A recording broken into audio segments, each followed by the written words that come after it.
अब मैं इस पुस्तक के विमोचन के लिए अमित जी को चाहूंगा कि आप मंच पर आएं और इस पुस्तक विमोचन में अपना सहयोग करें। आदरणीय अमित जी, यह वही पुस्तक है व्यू फाइंडर तमाशा मेरे आगे, जिसका विमोचन एक विद्वान वाइस चांसलर और साथ में एक विद्वान राजनेता, अद्भुत संगम है प्रोफेसर और राजनेता का। एक तरफ राजनीति का मर्मज्ञ और दूसरे तरफ वाइस चांसलर, साथ में समाजवादी पार्टी के पूर्व जिलाध्यक्ष डॉक्टर विश्राम चौधरी जी, और साथ में जिनके द्वारा ये लिखित पुस्तक आदरणीय जगदीश जी।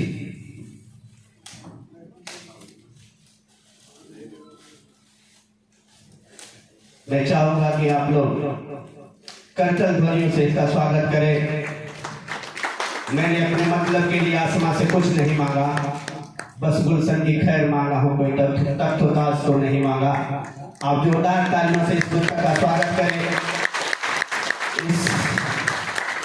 कहा जाता है कि बलिया सबसे पिछड़ा जिला है। अगर पिछड़े जिले का यह व्यक्ति दिल्ली की सरजमी पे पहुंचकर वह तमाशा करता है जिसे देश और विदेश जानता है, तो हमारा नैतिक कर्तव्य बन जाता है कि मैं इसका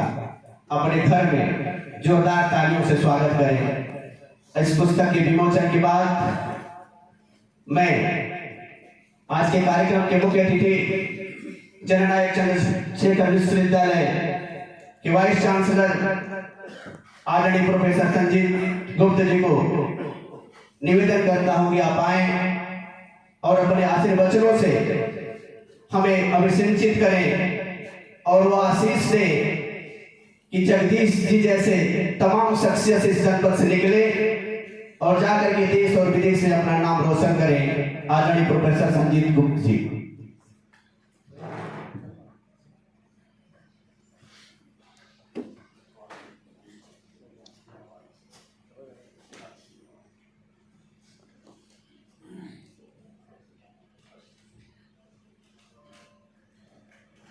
सर्वप्रथम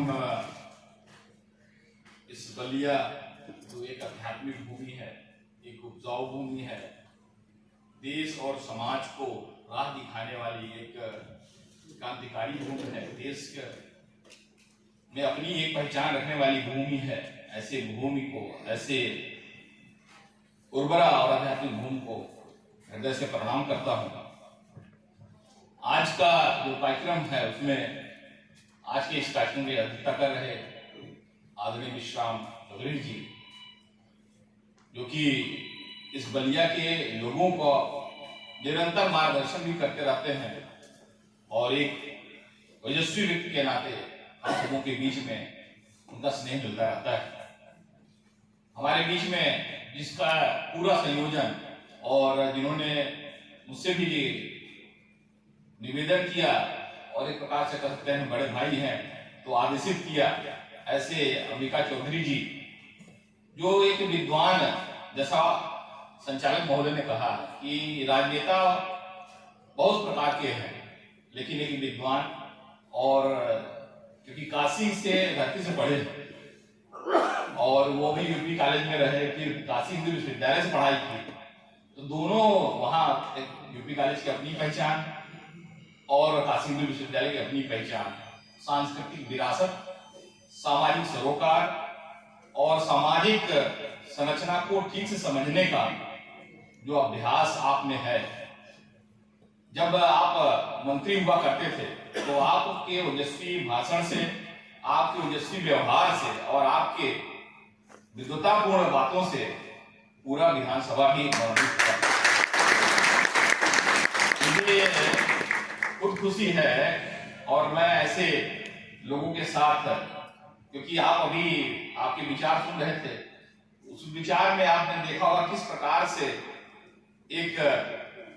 ऐसी चीजों को समाज के सामने लाना जो हाशिए से दूर है। यही तो समाजवाद की विशेषता है, जो हाशिए पे से दूर है, हाशिए में है, कह सकते हैं, जो मूल धारा में नहीं है, उस मूल धारा में लाने का जो अभ्यास समाजवाद करता है, उसकी प्रणेता भी। और उसी कड़ी में मुझे लगता है कि जगदीश यादव जैसे लोग, जो इस बलिया की अपनी एक पहचान भी है,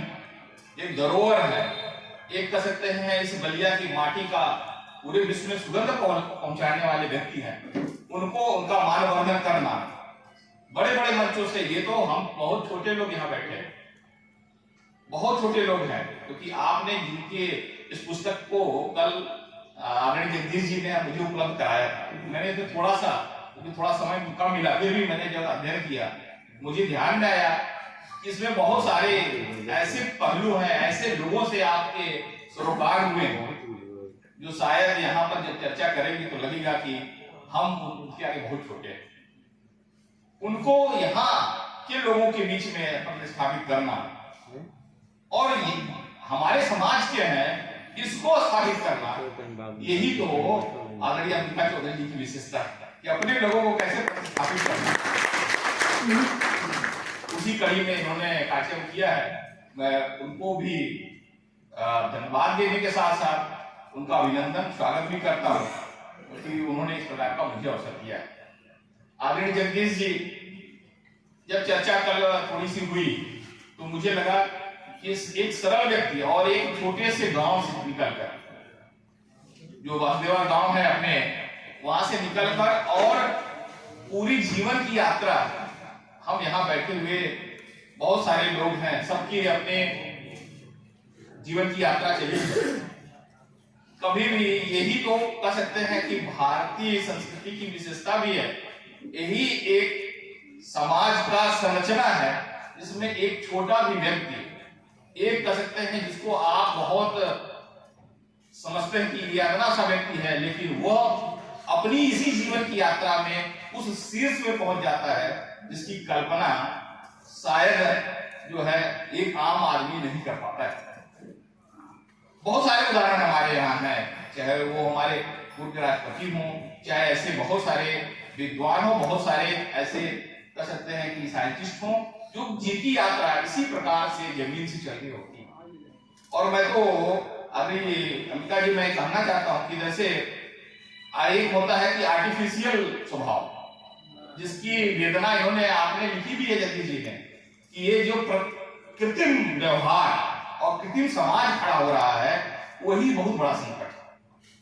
जो कृत्रिम समाज खड़ा हो रहा है, कृत्रिम व्यवहार हो रहा है, और कृत्रिम मतलब हम आर्टिफिशियल चीजों को प्रस्तुत कर रहे हैं। हमारा जो वास्तव में अंदर हृदय की बात है, वो हम साझा करने से पिछड़ जा रहे हैं। वो मरमाहट, वो समाज की पीड़ा को, हम वेदना को हम समाज के सामने उजागर नहीं करने की स्थिति में उस वेदना को ढक दे रहे हैं, और उस वेदना को ढककर और सब अच्छा प्रदर्शित करने का जो अभ्यास कर रहे हैं, ये कृत्रिम व्यवहार ही संकट का विषय। उस कृत्रिम व्यवहार की वेदना आपने जगदीश जी ने इस पुस्तक में व्यक्त की, और मुझे लगता है कि कृत्रिम और जो प्रकृति है, इन दोनों के बीच में अगर हम बात करें तो आप अगर उठा के देखें पूरे लोगों का जो कि बड़े श्रेष्ठ हैं, जिन्होंने अपने जीवन में, अपनी यात्रा में कुछ उपलब्धियां हासिल की हैं, तो आप महसूस करेंगे जो कृत्रिम है वो बहुत दिन तक नहीं टिकता है, और जो नेचर के साथ चलता है, जैसे अंबिका चौधरी जी चल रहे हैं, आदरणीय जो हमारे मुख्यमंत्री आदरणीय मुलायम सिंह जी थे, उनसे मुलाकात है, वो हम लोगों को कहते थे कि देखो भारतीयता देखना हो तो आप लोग तो पैंट शर्ट पहन के आए हो, मेरे पास मिलने गया था, और भारतीयता आप बात करते हो, भारतीयता देखो मैं भारतीय हूँ, मेरे पास देखो गाय भी है, और मैं धोती भी पहना हूँ, कुर्ता भी पहना है, और आप खाली बातें करना है। इतनी साफ गोई से बात कही थी तो मुझे वो बात अभी तक ध्यान में आती है। ऐसे जो प्राकृतिक रूप से जीने वाले लोग हैं, वही समाज को रास्ता भी दिखाते हैं, और वही समाज के लिए प्रेरणा के स्रोत होते हैं। इस नाते मैं आदरणीय जगदीश जी को जब बात करता हूं तो इसी समाज से चलकर, और बलिया बार बार ये कहा जाता है कि पिछड़ा जिला इसी नाते है कि यहाँ के लोगों ने यहाँ के बीज को जो बड़ बिच्छी बना है उसको यहाँ के लोगों ने उसको जोड़ा नहीं है, उसकी एक श्रृंखला नहीं बनाई है। और मैं तो देश के कई कोने में जाता हूं, जब वहां एक भी